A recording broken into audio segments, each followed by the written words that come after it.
um, and things like that. Just useful information for people like you who perhaps are thinking about getting involved with research on or off campus. So we'll go ahead and introduce ourselves first. My name is Michael. I'm a senior in the college, and I'm a peer mentor in the pre-health advising office. I'm an MBB major, social minor on the pre-med track, and I'm currently involved in Alzheimer's research at the School of Medicine. Hello, everyone. My name is Sejal Murthy.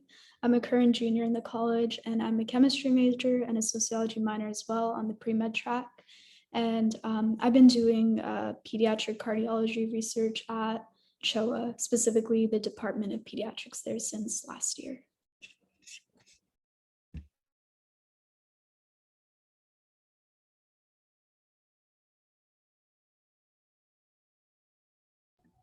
I can go. So I'm Simon Moretti. I'm a third year at the college, also on the pre-med track. I'm majoring both in biology and chemistry, and I do my research at the Owens Rollins Research Center on molecular bio research on cancer. Hey y'all, I'm Akash. I'm an MBB major and a QTM minor. I'm currently doing a project on Alzheimer's disease, and I'm finishing that up at the School of Medicine. And I just started on a new project that focuses on opioid addiction. But before that, I did clinical research at CHOA while we were online.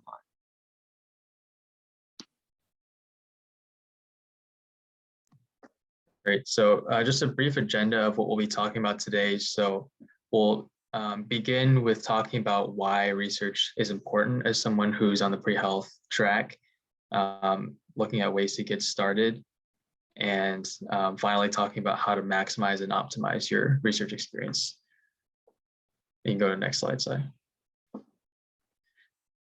So the first thing that we wanted to discuss was thinking about what are some of the reasons to get into research in the first place. You probably often hear about, people on campus talking about, it's important to do research as, someone who's looking to go to med school, dental school, whatever. So I wanted to present some evidence as to why, this is important. And so if you just go one more slide, it'll show like a box. So this is some information from the MSAR, which is basically a database of just information about all the different med schools. Just go back a slide, sorry. So this is from the Emory University School of Medicine, obviously. And if you look over to the right with the red box, that is basically the percentage of students who are in the first year class of the med school who have some kind of research experience. So you can see for the last couple of years, the number is in the 90s, the most recent year being 96%. And then if you go to the next slide, we can see that this is MCG, which is a public school in Georgia, which a lot of students from Emory apply to. And obviously you guys know that Emory is a research heavy school, so it makes sense that a lot of Emory students do research. MCG is perhaps less so than Emory, a major research university, yet 87% of students in the last year came in with research experience. So I mean, just from this data, you can see that the overwhelming majority of students who get into med school and matriculate at these schools have some form of research experience. Okay, next slide. And so apart from just the fact that research is very common, among people going into med school, there's a lot of reasons for that. And it's because that research builds important skills as someone who is on a pre-health track. So the first thing that I wanted to talk about was that research develops pretty much all of the core competencies, and what the core competencies are is basically, it's listed by the AAMC, which is sort of the governing body of med school admissions. And they basically list out a couple criteria of these are some of the important skills that pre-meds have when they apply to med school. And so some of those, these are just broad categories: interpersonal, intrapersonal, like critical thinking skills, scientific reasoning skills. And there's 15 of them, and research, especially research in the sciences, pretty much hits on all of those core competencies. So it's pretty easy to see why like medical schools, for example, highly value research. It's because it hits on a lot of the skills that you'll need in medical school. And if any of you know anything about the MCAT or have taken the MCAT, or perhaps are currently studying for the MCAT, you'll realize that a lot of the questions there are all based on research passages. And so obviously doing research and being familiar with like peer-reviewed literature, that allows you to sort of better extract information from research articles. And that's honestly, in my opinion, just as important as knowing the bio, the chem, the physics, whatever, for the MCAT. So that kind of reasoning is really important. And then if you end up deciding not going to medical school, dental school, whatever it is, your research skills are still valuable if you decide to pivot and go elsewhere. So, I mean, it goes without saying that research skills are important for grad school, like a PhD program. But if you end up wanting to just get a job out of college, consulting, working at a pharma company, at a health tech company, those skills are also really valuable. I recently got a job in consulting as like a gap year opportunity. And a lot of what I talked about was my research experience and how those experiences gave me a lot of useful skills that I can apply outside of the lab. So those are some of the things that I think are important and valuable that you would get from research. Next slide. Okay, so for those of you who are considering MD PhD programs, this is just like a blurb that I found from an FAQs page from the Johns Hopkins MD PhD program. And basically like the point is that like, I think for just general med school admissions, research is important, as I mentioned, but it's like, very pretty much like necessary if you're applying to MD PhD programs. A lot of MD PhD applicants have a lot of consistent research experience. Some of them have publications, things like that. So if you're thinking about MD PhD programs, it's really highly encouraged that you get involved with research early on. And next slide. Yeah, so I'll jump in here, Michael. So I just wanted to delineate like the different types of research experience y'all will have, and also go into like how you can obtain those research experiences. Next slide. Yeah, so wet lab research is what, whenever you picture a pre-med doing research, this is what you come up with. But it's important to note that like this isn't the only type of research that pre-meds usually do. But wet lab research usually occurs in a lab, and it involves quantitative analysis, often with chemicals or substances. Some of the tools you'll see in a wet lab include chemicals, pipettes, fume hoods, spectroscopy. So what you're doing in your bio and chem lab courses is very similar to what you'll be doing in your wet lab research, except like what you're going to be doing in wet lab research is probably much more specific than what you're covering in your lab courses. It's important to note that like wet lab research is relatively more hands-on science, and it involves more trials and troubleshooting. So whenever I think about my experience in wet lab compared to like clinical research or like a little bit of econ research that I did in high school, I feel like wet lab research requires a lot of time investment. And whenever you get a result, it can either feel like a huge payoff if it like indicates your experiment was successful, or it can feel like a huge failure. And sometimes it's about like getting back up and realizing that, even though you invested a lot of time, your results still mean something, taking away like meaning from your results and troubleshooting the errors that possibly led to the issues in your results, and then going back and redoing your experiments. So it takes a lot of endurance and fortitude. But I know that like Michael, Sajal, and Sai, they've all done wet lab research as well. So do you guys want to talk a little bit about your experiences? I can go. So as I said earlier, I'm currently in an Alzheimer's lab, and I do a lot of what Akash described, kind of working in a hood with pipettes, culturing cells. And so I mean, I'll echo a lot of the things that Akash said. It does require a lot of time, and progress is often really slow and sometimes frustrating. Experiments, you have to physically be present in the lab. You can't really do a lot of this stuff remotely, obviously. And if the experiment goes wrong, you have to set the experiment up again. And so, I mean, that there's definitely a lot of trials and troubleshooting, as Akash mentioned. But this is sort of like the nitty gritty of the science, behind, for example, discovering a drug. So if you're interested in something like those really basic, like molecular mechanistic questions, this can be like a good place to start.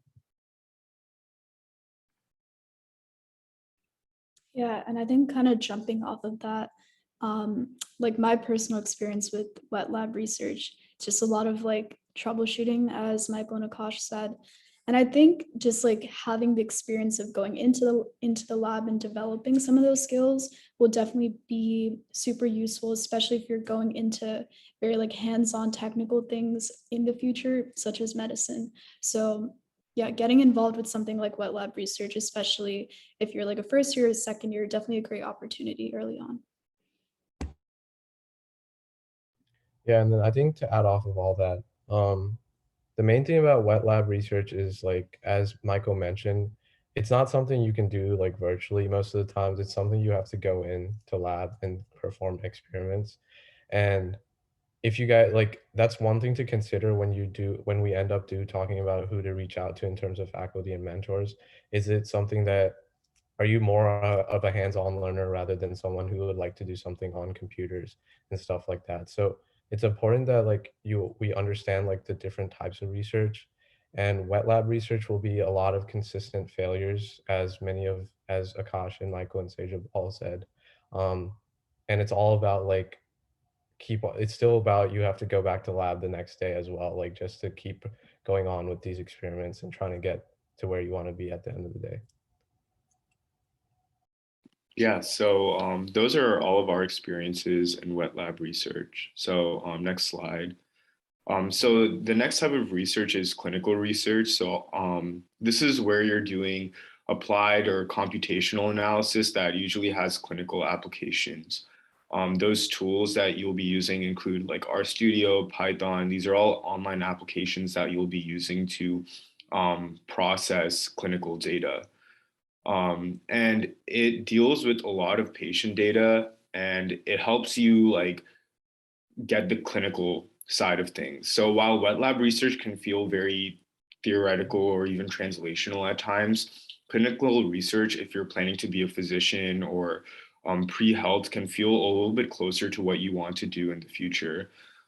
So in terms of my experience in clinical research, I had the opportunity to do clinical research at the pediatric, it's like the ONT department, but it's like otolaryngology. It's like a really long word. But basically I did research there that looked at like how different treatments for sleep apnea affected cardiometabolic conditions. And I basically went into like a lot of patient data, did a lot of data entry, collected information, and just ran different models through the data. And it took only a couple of months to run those models and get my results back. So it feels like a very quick process. All you're doing is collecting data and running a model through it. And while that can seem simple at first, it does require troubleshooting in the sense that if a model doesn't give you like the right interpretation that you're looking for, you're going to have to go back into the data, collect more data, or shift the way you're looking at the data.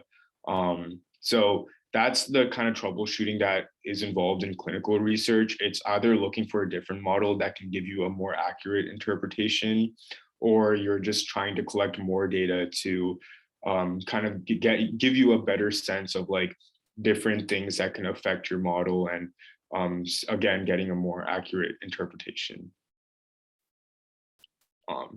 So yeah, that's clinical research. On to the next slide. I just Yeah. wanted to chime in real quick. So like, I also wanted to talk about my clinical research as well. So I did a summer program where we like researched on patient data about a specific spine surgery and the different types of procedures that could be done to treat the spine surgery, whether it be like actual injection of epidural like steroids and also like actual surgery. So what we did with this is we analyzed using R Studio the different stats on how like different patient data like BMI and other like demographics could impact the success rate of the different procedures.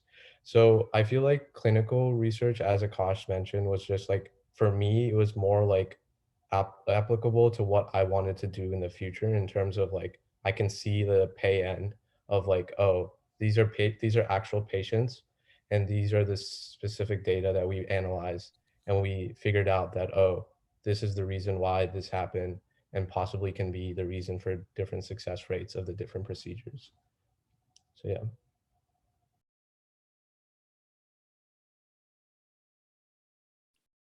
And finally, social sciences and humanities research. So I will say as a preface to this slide that I don't have too much personal experience in the social sciences research. I did a little bit of econ research before I came into college, but I can definitely like talk about like what it looks like and what the tools kind of involve. So social science and humanities research primarily involves qualitative and mixed methods data analysis. So before college, I was doing a little bit of econ research with an emergency department. And it was doing a lot of data collection and a lot of mixed methods data analysis. So not only was I looking at like numbers, so I was looking at upcoding, which is like when patients are charged more than the um, actual like treatment that they received. So it was like looking at the reasons why patients are getting upcoded and also looking at like the effect as to like how patient like the financial loss of patients as well. So there was a lot of mixed methods where I was looking at like how much money patients lost, but I was also looking at talking to insurance managers and seeing how patients are losing money and like why they're getting upcoded. So those tools that you'll be using are primarily running like words or paragraphs into your tool, like Max QDEA, and basically seeing like thematic common themes in your paragraphs or common themes in words and sentences that are ran through that tool. And what often happens in humanities research is while you'll often get like absolute interpretations based on your data in clinical or wet lab research, in social science and humanities research, you're usually trying to raise new questions about what you're doing or the subject you're focusing on. Maybe there's like a small aspect of research that hasn't been done yet, or an interpretation that hasn't been brought up yet, and evidence you want to bring towards that question. So a lot of social science and humanities research is using the existing data to raise new questions rather than like providing a new conclusion, if that makes sense. Before we move on, I just wanted to add a quick comment. So like, obviously, like there are a lot of different types of research that you can do. And I think med schools tend to like to emphasize that there is no like one type of research that's necessarily superior to another. So for example, if you are like a sociology major and you want to do sociology research, just because most pre-meds tend to do wet lab or clinical research doesn't mean that it's valued less to do social sciences research. So like all of these types of research are mentioned for a reason, because you can do whatever you want, and it'll be just as valuable when viewed in the context of like admissions, or in terms of giving you valuable skills. So just wanted to point that out before we move on. Okay, so I just wanted to talk about like how you like compose a list of trying to like get to reach out to the different faculty members you want to do research in. So first and foremost, I think it's important to note that like it's like everyone does this, that you have to like be simultaneously emailing other like faculties. It's not just like you reach out to one and expect like a response, because these faculty members are extremely busy, not only doing research, but other stuff that they may be doing. So it's totally okay to simultaneously email or reach out to different contacts at the same time. Um, with this being said, there's like many different places, if you're trying to stay on campus, that have like list of faculty members on website. For example, with the Emory School of Medicine, the Yerkes Research Center, and the Winship Cancer Institute, for example. So all these programs have like different types of faculty members listed with their projects typically. And by looking at these different websites and reaching out to like whatever field that you might be more interested in, whether it be like immunology or humanities or whatever it may be, you'll get to get a better idea of the projects that they are working with. And it's important that you actually join a lab that you're passionate about, because if you do, like, say, for example, wet lab research, you will be going into the lab a lot. And if it's something that you don't think will be so like a translatable for the future for you, it might be not like it would be like required that you actually enjoy the research to do it. So like that's like kind of like a spiel on how like you should like look out for contacts. Also like with your classes that you take during the school year, different professors also have like labs that they are working with, or have colleagues that they like might have undergraduate researchers that will like that they might need undergraduate researchers.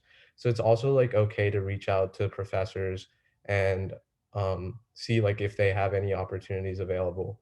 So that's a good way to start in terms of like composing a list. And with like how to email or reach out to the PIs, there's like multiple like steps that should be included when you do end up like initially reaching out to them. Like first and foremost, obviously like trying to introduce yourself, like what your intended major is, if you're like a underclassman rather than upperclassman, like what type of research that you're like passionate about, and like the specific projects that made you want to reach out to the specific faculty. Like allowing the faculty to see that you are like researching and looking at the papers that they published and seeing the actual research they're doing gives a lot of insight to the faculty or PIs that you're reaching out to, saying that you guys are actually interested or in what they're doing. So it's also like important that you like say like what like you can offer to the lab, like what you had in like previous experiences, like if you did prior research. And if not, it's totally okay, because there's a lot of people, including myself, who came into Emory without any research experience.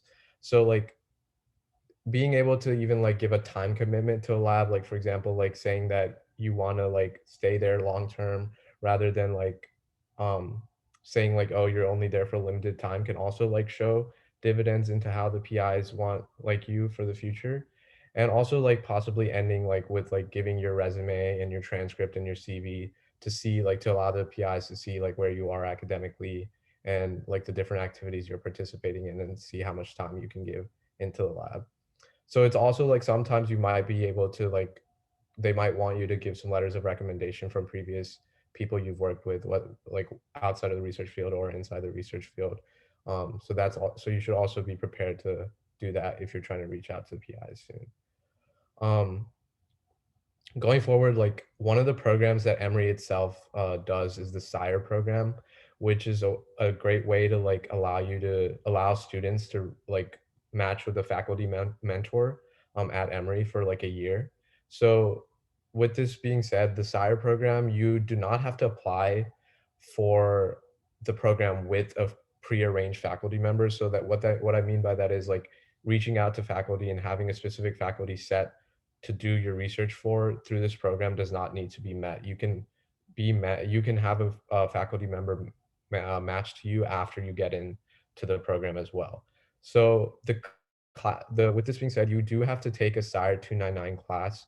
And I believe like on Fridays, there's a time commitment of like 1 or 1.5 hours where you do end up having to go to class. So when you do, like, if you do get accepted into the program, you do have to enroll into that class on Opus, and you would have to be expected to like conduct research for about like 15 hours a week. You would have to go to like weekly like meetings and present at typically present at a research symposium at the end, and eventually like complete a research portfolio. to see like the activities that you've done throughout the year. So the SIRE program, like you can also be awarded additional credits for it on top of the 1 credit you get for the SIRE 299 class, or you can get a federal work study with payments done every 2 weeks if you do choose to do that instead. So it's all up to like what you want to do after getting in terms of like if you want more credits for research based on the amount of hours you're doing, or if you want like money for doing the research. And for this program is dedicated for rising second years and third years, so freshmen and sophomores now. And the application deadline to do it for next year would be May 27th of 2022.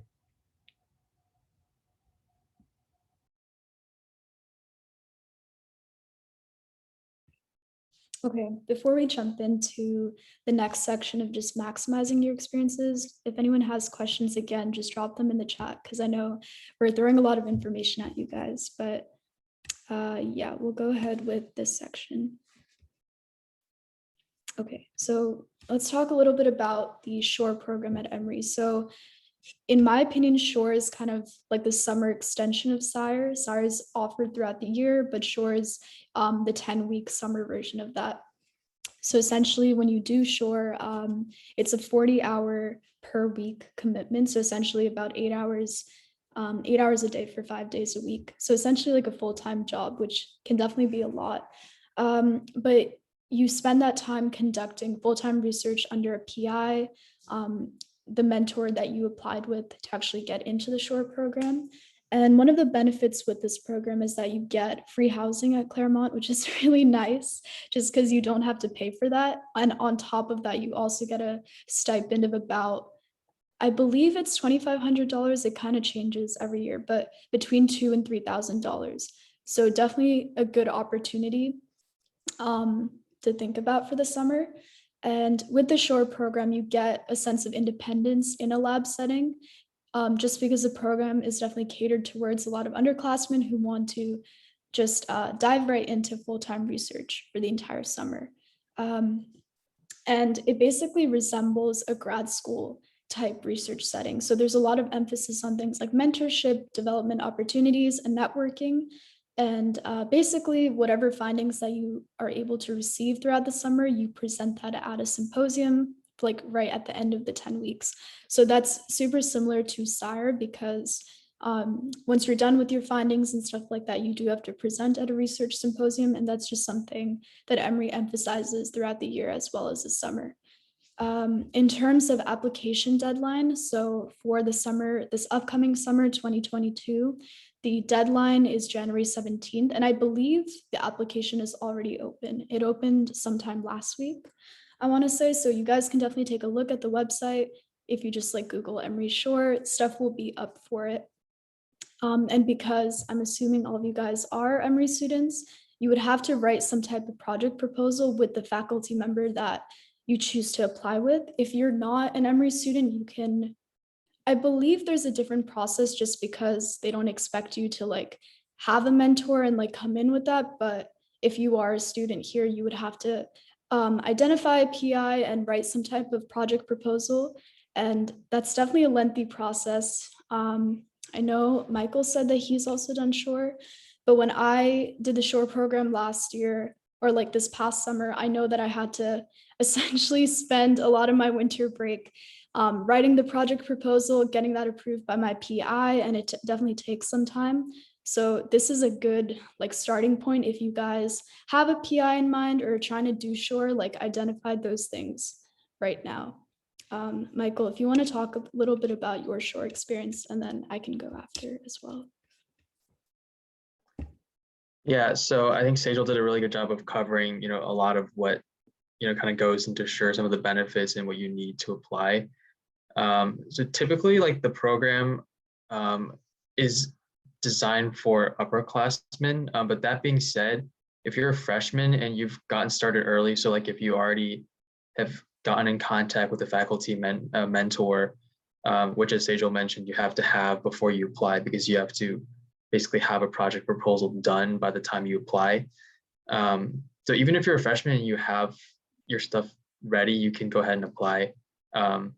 I I got in touch with my faculty member pretty early on as a freshman. So I actually applied to this program as a freshman and was able to get in. So if that's you and you already have gotten started early, don't hesitate to apply. But I think it's a really valuable program because it allows you to have basically an entire summer where you're working full time to be in the lab. And I often felt that my experience just in those 10 weeks during SIRE, I was able to be just as productive as I was throughout the entire semester before, because you're just in the lab a lot more often. Overall, I think it's a really good program if you have time during a summer, and it also is, you get free housing and you get paid. So it's, financially, it's also a good option. Kind of going off of that. So I think my experience was pretty similar to that. I did it this past summer, like when COVID and stuff like that was starting to ease up, like regulations were starting to ease up on Emory's campus. And I think that was just super nice because a lot of students were tired of being at home, and like coming back to the Claremont campus, having that community was really nice. So you're going to be with other Emory students, as well as actually a lot of students from other universities that are also present, like conducting research at Emory, which is definitely a nice opportunity for the summer. And then one aspect of SHORE that I personally really enjoyed was, so doing 40 hours, that's essentially like an 8 to 4 kind of thing. And oftentimes a lot of students, like after 4 p.m. during the summer, like you can go out and like explore the city, like do stuff. But I know a lot of students also did other things like volunteering over the summer, as well as if you're like a sophomore or junior MCAT prep, that's something that I was able to do as well. So you have a lot of time, like 40 hours may seem like a lot, but you definitely do have time to like do other things for your application or just like explore your free time. So yeah.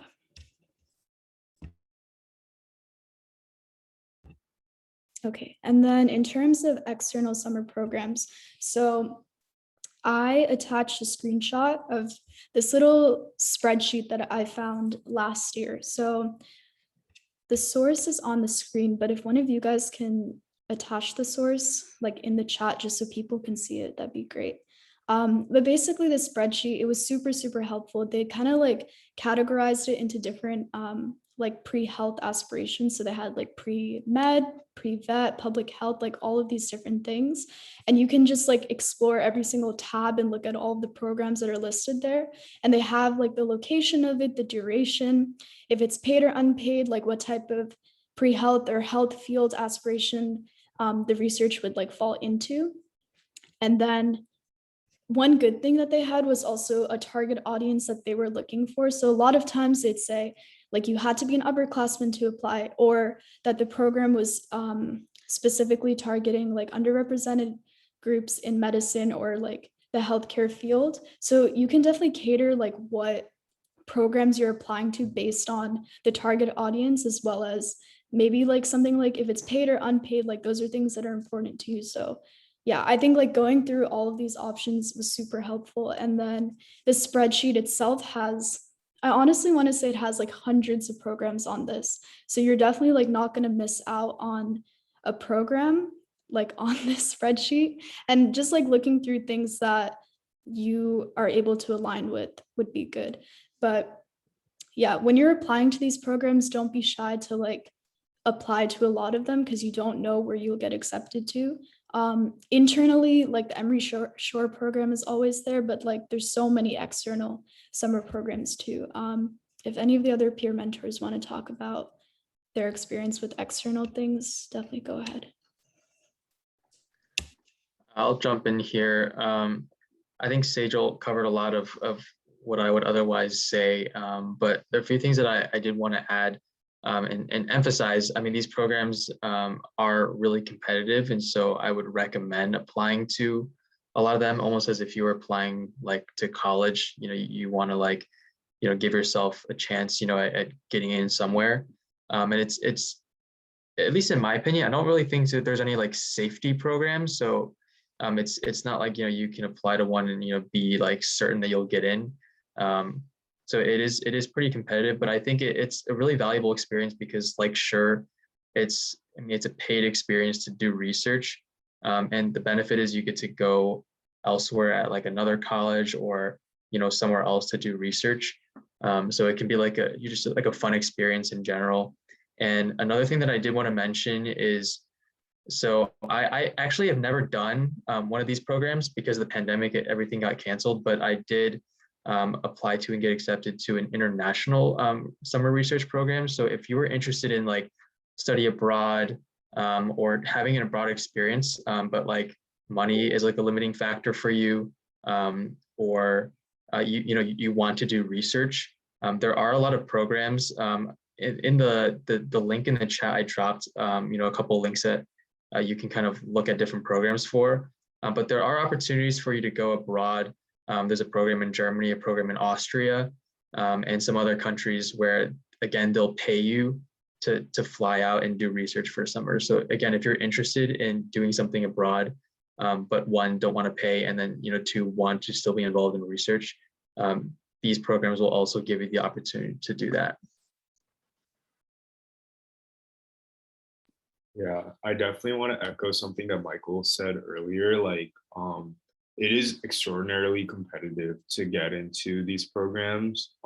I think like, I know people say that frequently, but like, I really underestimated how competitive it was to get into these programs. So I think this last summer, I think that was my sophomore year summer. But yeah, so like going into that summer, I applied to like 10 or 12 of these programs. And I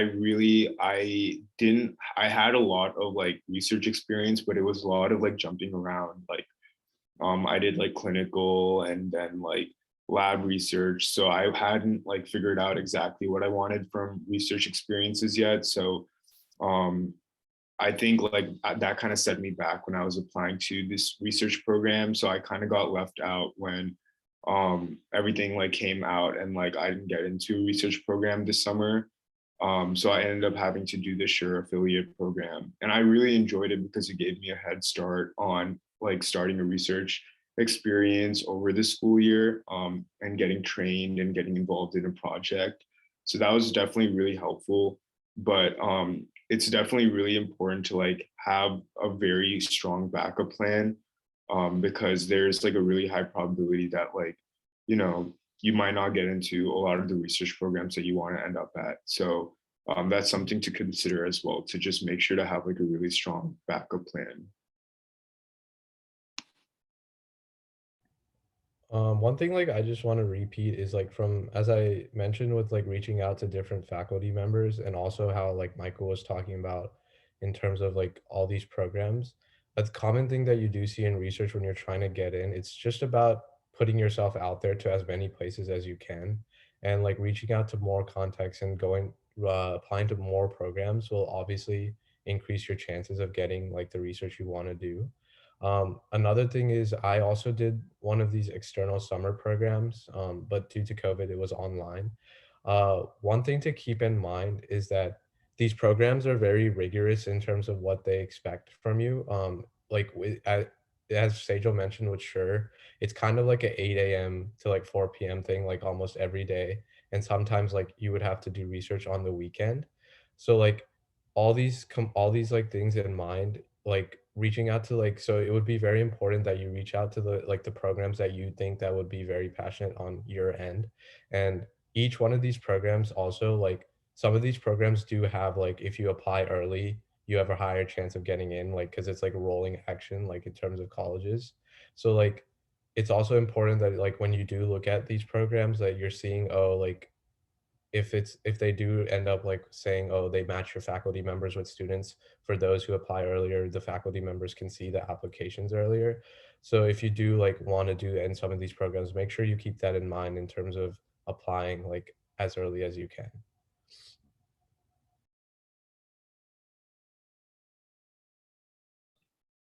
Okay, perfect. Yeah, I created a continuation slide just about these summer programs, but we kind of covered a lot of it, just like based on what the other peer mentors have said and what I've said as well.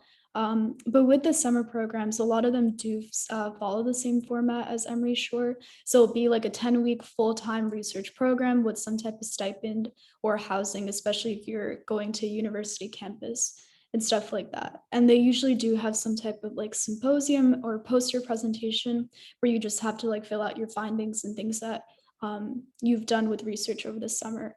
And the one thing that I did not mention with these summer programs, but definitely keep in mind, is that they'll ask for some type of letter of recommendation. And just knowing that the programs open around November and deadlines are around January to March, the beginning of the next year. So you definitely want to make sure you have faculty in mind to like give you letters of recommendation, or just like any person who can vouch for your research skills and stuff like that, because these deadlines are definitely coming up. And with the winter break, you don't know how many faculty or just like your recommenders will actually be present over emails. So definitely have those people in mind and reach out to them as soon as possible, so they're in the know that they have to like write these letters for you and they're sent out to the programs in time. And yeah, I mean, basically many of the major research universities, along with Emory, like host undergraduate summer programs. So definitely look at the spreadsheet that Michael put in the chat, as well as you can just look up your specific research interests on Google. That's something that I definitely did. And you'll see like different hospitals and universities around the country probably already host some type of program related to that. So, and if you guys have questions about that, you know, like reach out to any of us or put it in the chat, because we definitely all have experience on like looking up these programs and like just getting connected to a lot of these things. So, okay. And then the next thing we'll talk about is obtaining some experience with work study in terms of research. So this isn't something that I'm personally too familiar with, but it's a way you can obtain research experience on campus. So if you go to Emory's Handshake website, there's a bunch of things for work study opportunities, and you can adjust your filters, select on campus, part-time, full-time, like anything that applies to like what you can do for the time being. And so when I did that, I just did like research, and then I think I did part-time, and then I did Emory's campus. And I saw some things for like a research assistant at the Career Center, and then a pediatrics research assistant thing. I'm not sure exactly where that was, but you'll see like a bunch of like lab technician assistant jobs related to research. Like if you just scroll down Handshake's website. And a lot of these things can also be negotiated for work studies. So that's something you would talk to your PI about, see if you can get a work study position with them through Handshake.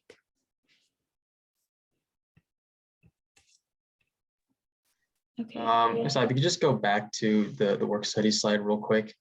Another thing that I personally don't have experience with this either, but I know that there are people in my lab and other people that I've talked to who are doing research and getting work study for. So even if you don't go through Handshake and formally apply to like a work study position, like oftentimes like research is unpaid, but if you're work study eligible and you just like talk to your PI, you can, like if you're currently in a lab or you're looking to get into a lab, you can figure out a way to get paid through your lab through your work study, even if you don't apply in with the intention of doing so.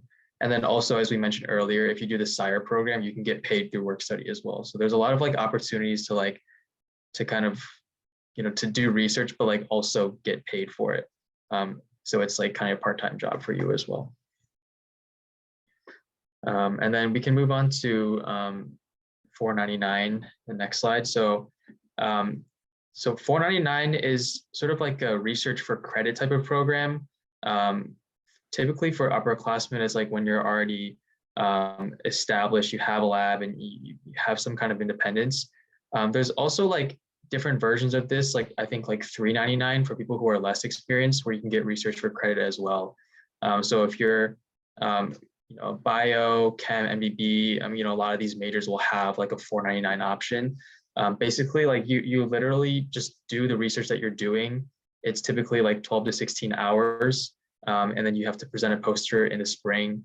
But it's basically like a free 3 to 4 credit A if you just keep up with your research. So there's no reason to not do it if you are doing a research project in a lab, you're going to the lab often. It's just a way to get like recognized for the research that you are doing. So if you are established in your lab, sophomore, junior, senior, then it's definitely something to keep in mind. You get elective credit for it as well. I forgot, at least the way it works for NBB, I don't know if the other peer mentors have different experiences with this, is that like if you do 2 semesters of 499 for 4 credits, so you do 16 hours of research a week, you get 2 elective credits for the NBB major, which is pretty big because you're not even taking a class, you're just doing research and you're getting elective credit for it. So again, there's no reason to not do it. I don't know if any of the other peer mentors have anything to add. Yeah, for bio major, if you do 2 semesters as well of like 499R, it does like take an elective class away from you. Like the higher you, for most of these majors, you would end up having to take like an upper level lab class, and doing these 2 semesters of 499R, that class is sufficed for.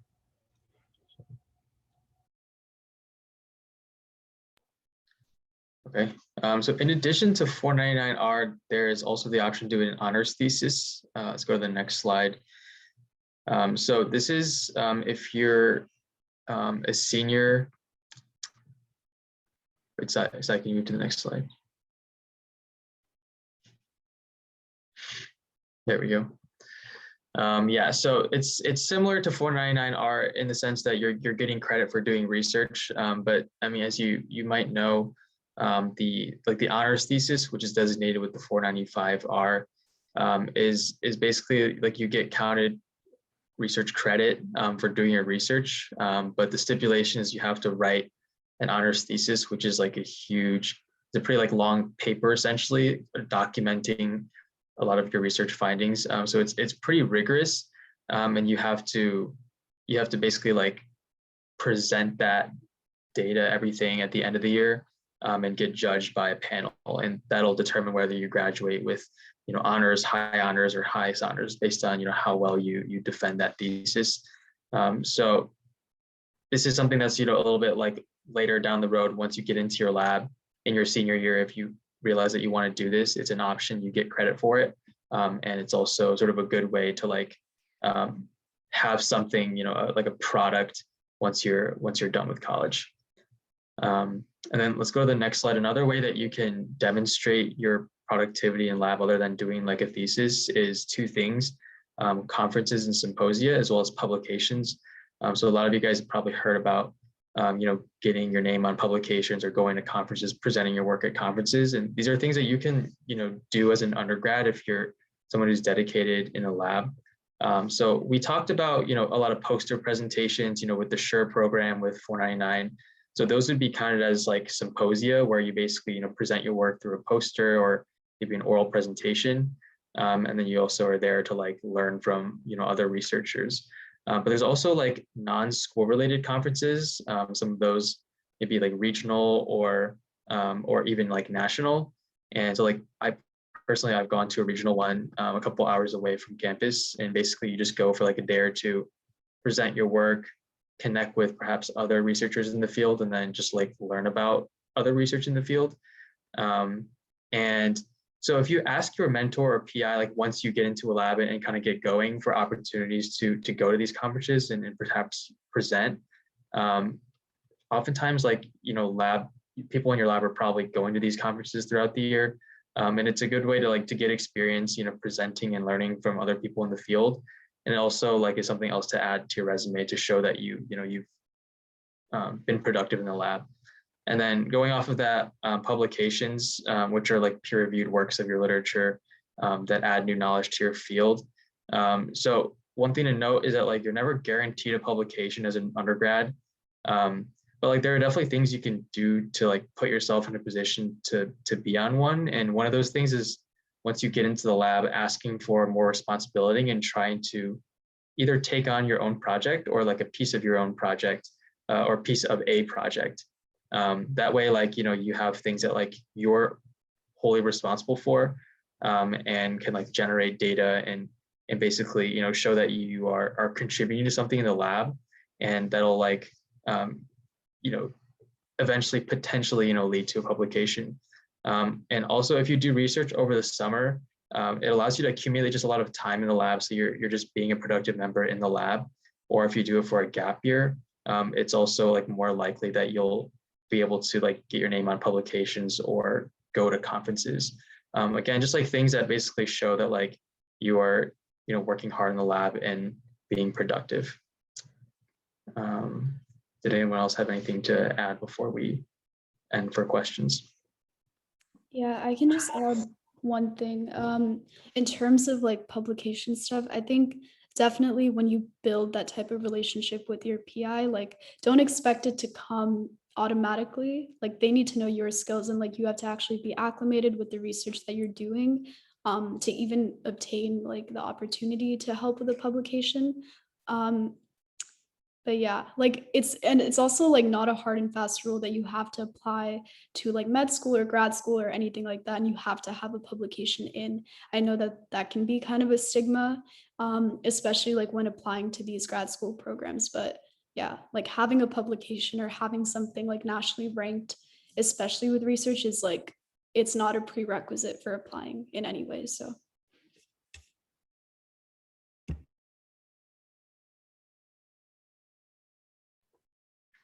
All right, so that's all we had in terms of just the presentation portion. I know we've been talking a lot at you guys, so thanks again for sticking through this. Did you guys have any questions? You can feel free to unmute yourself and speak up, or continue to type in the chat, whatever is best for you guys.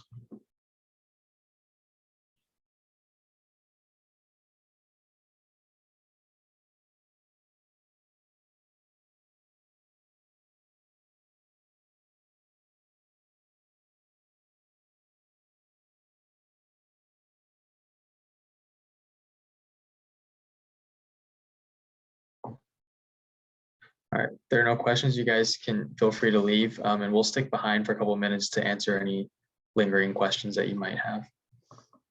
Thanks again for coming, guys.